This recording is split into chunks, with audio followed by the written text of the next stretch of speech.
It's Codename. Method right here for cloning been certified for me, man. As you see, I got the clear cup with the little indention in it, a protrusion, whatever you want to call it. You can almost look at that as a cloning ball, a plug.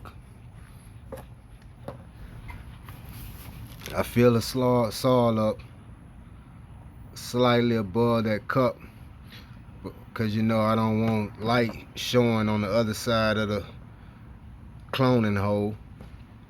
So I just fill the saw up to about right there just to cover the outside of this and put that in darkness. Once I do that, I got these cups. See, I got holes drilled on the side on for aeration, but I don't have one drilled on the bottom.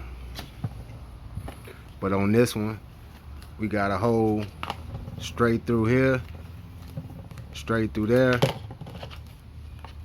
straight through there, going all the way through here. So it's 4 holes on the side wall.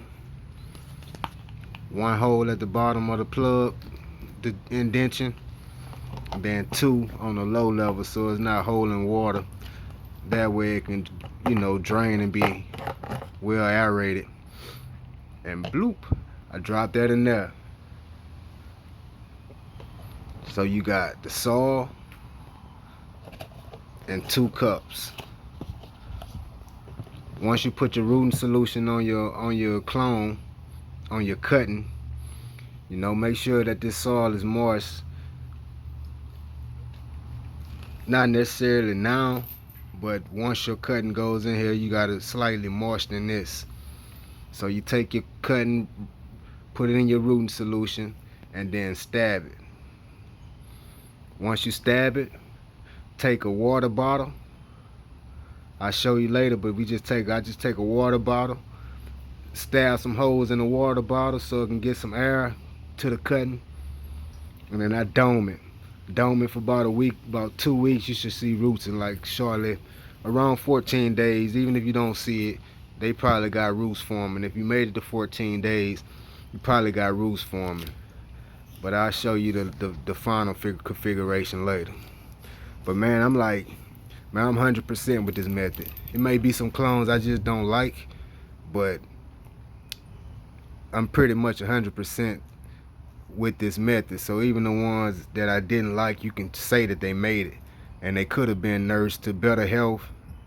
But you know, you go from being cut off of something with no way of feeding yourself, and then you have to develop a new system to feed yourself because you're detached from the old. So of course you're gonna be a little beat up, but some come through better than others. But this is my certified LWTA cloning method. Alright, this is another phase, man. You know, most people use rooting gel, but shit, I got clone powder, rooting powder that I had.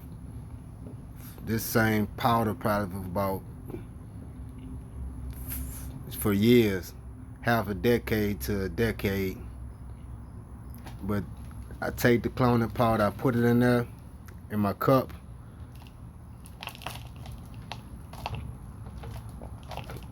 and then I put like 90% more substrate, the same soil that I'm using. Just break that up and stir it around. I don't know if you can see it, but after I stir it, you know, it turns a little dull looking soil. Hopefully you can see the white powder in there, but I mix that same ratio. I mix it around. After that, I spray it. First I mix my foliar spray, vegetative foliar spray. That's 2.5 of the solution I use on 1 gallon, and I put it in the spray bottle. I spray the plants before I cut them. That way they could just absorb some nitrogen before they even cut. And I wet this to make a paste.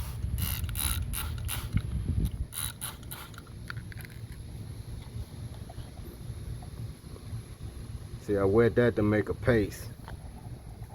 And each cutting, I'm gonna run it around in this paste which is soil with rooting powder. I'm gonna run it around in there, and then I'm gonna jam it into its new home. It needs the bottles, man. Like I say, just a water bottle, put you some slits in it so it can breathe. Like holes like that really too big. You don't want to get in too much airflow and suction, because that'll force you to have to spray it like twice a day. I prefer to spray it every other day. I really love for it to hold the same moisture for 4 or 5 days if it could, 6, 7, 8 days if it could. But I'll show you the final product. And this is your finished clone habitat. When you get it done, just push it down and wiggle it a little bit just to try to make sure you're creating a seal at the bottom. And from there, it'll just breathe through the slits you made. And once you get a feel for it, you'll know to add more slits or to maybe just use another bottle and start off with less slits. You don't want to have to spray it every day. That's the goal. If you can keep your habitat holding moisture yet still breathable, then that'll be the perfect habitat. But man, I'm almost 100% with this method. So what they say, if it's not broke, don't break it. Right now I'm 100%, and the reason for the clear cup is as your cuttings start to turn into a clone, which means it's growing its own roots, you'll be able to check the root development. You get what I'm saying? You'll be able to look at the bottom and check the root development. But this cloning the LWTA way, man, till you get your technology all the way up to par. One. It's Codename.